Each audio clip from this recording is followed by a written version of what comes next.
If your baby or toddler is sick and sleep has turned into a whole emergency situation, I see you. You're trying to be loving and responsive, and you're also quietly thinking, please don't let this become our new normal. Because here's the fear. What if you do what you have to do during illness, and then when they're better, your child still needs the exact same thing every 2 hours, forever? If you've ever done that middle of the night stare into the darkness like, is this parenting or a psychological experiment? You're not alone. Let's calm the panic first. Comforting your sick child does not automatically create a bad habit. What creates a sticky new pattern is when illness support turns into a brand new routine and nobody has a plan for how to step back out of it. And I'm going to say this gently. A lot of loving parents accidentally teach, when I wake up, the party starts, because you are exhausted and trying everything. Then you wonder why your child is fully awake at 2 a.m. when they feel better. It is not betrayal, it is cause and effect. By the way, if you want a simple way to know what to do during disruptions without guessing, grab my free Modern Parent Sleep Roadmap. The link is in the description and on the screen. Now, let's talk about what's really going on when your child is sick. Sleep changes because their body is working harder. Congestion makes it harder to breathe comfortably lying down. Coughing can jolt them into lighter sleep. Fever and aches can make them more restless and more clingy. And illness often flips their sleep pressure and their schedule. They may nap more during the day, which can make nights messier, even if you do everything right. Also, when kids feel crummy, they want extra reassurance. Not because they are manipulative, but because their nervous system is asking, are you still here? So what do you do without building a new pattern? You comfort more, but you keep it boring and consistent. That's the whole game. More comfort, less novelty. Here's what I mean.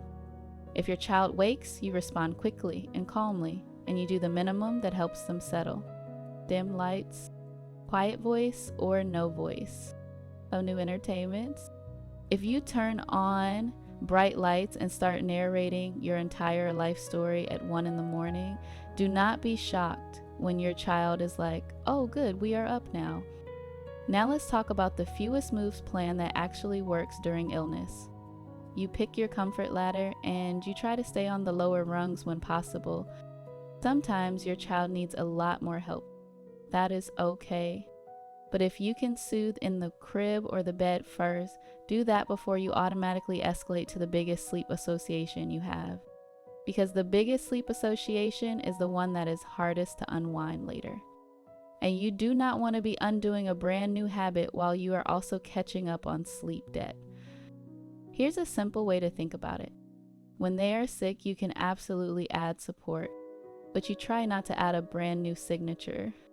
A brand new signature is something like a brand new sleep location, a brand new all-night feeding pattern for a toddler who has not needed that in a long time, or a brand new habit where you have to be physically touching them every time they transition sleep cycles. Again, no shame. You do what you have to do. I just want you to do it on purpose, not by accident. Now let's talk about feeding during illness, because this is where parents get stuck. Babies may feed more when they are sick, and hydration matters. So yes, feed your baby if they are hungry and follow your pediatrician's guidance. But if your baby is waking constantly and barely eating, and it looks more like comfort sucking than hunger, you can offer comfort in another way first, then feed if they are not settling. For toddlers, if you suddenly introduce a full snack buffet at night because they ate less at dinner, you may accidentally create a new pattern. A sick toddler does not need a 2 a.m. cheese tour. If you want to offer something, keep it consistent and boring. A small sip of water, a quick cuddle, back down. Now let's talk congestion, because congestion is one of the biggest sleep wreckers. If your child cannot breathe comfortably, they cannot sleep well. That is not a behavior issue. That is a comfort issue. So your job becomes, how do I support breathing and comfort, not how do I win bedtime? If your pediatrician has recommended specific tools or routines for your child, follow that plan. Now let's talk about the bedtime decision when your child is sick.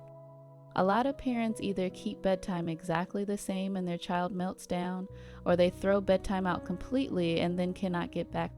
The middle path is usually best. Earlier bedtime when they are wiped out, and a simpler wind down that signals safety and sleep.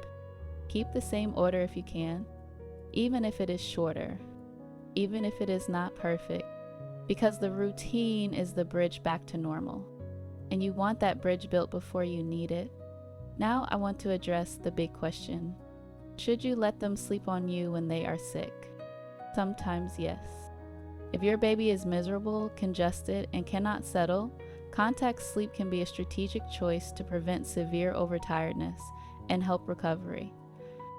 But do it with a tiny plan attached.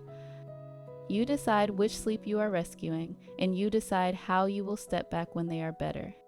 That plan can be as simple as, I'm going to support sleep more for the next couple nights, and as symptoms improve, I'll gradually return to our usual sleep start.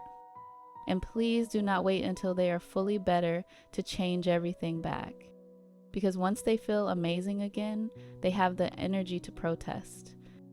The sweet spot is when they are improving.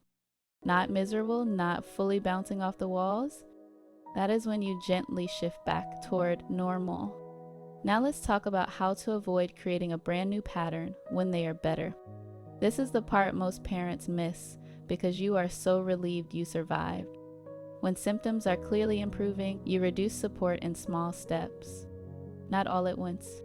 Not a dramatic cold turkey moment when everyone is emotionally fragile. If you were rocking all the way to sleep, you rock until drowsy and then place down. If you were sitting by the crib for 40 minutes, you sit for a shorter time and then leave. If you brought them into your bed, you start with the first stretch in their sleep space again. Small steps, same bedtime cues, less and less help. That is how you keep comfort from turning into a permanent new routine. Now I want to say one thing for families with more sensitive kids, including neurodivergent kids or kids who get easily overwhelmed. Illness can increase sensory sensitivity. So the environment matters even more. Dark rooms, steady white noise, cool, comfortable temperature, and fewer changes. And for those kids, consistency is not a preference. It is a regulation tool. Now let's get practical about night wakes because this is where you feel like you are losing your mind. Pick one response style you can repeat. If you respond one time with a full cuddle marathon, then the next time with frustration, then the next time with a snack, then the next time with a car ride, you are not creating comfort. You are creating confusion. You can be loving and consistent even when you are tired. And if you are thinking, okay, treasure, but I do not know what is hunger, what is pain, and what is habit, you are normal.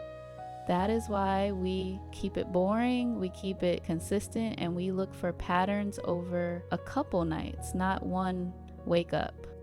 Now let's talk about the red flags, because this part matters more than sleep.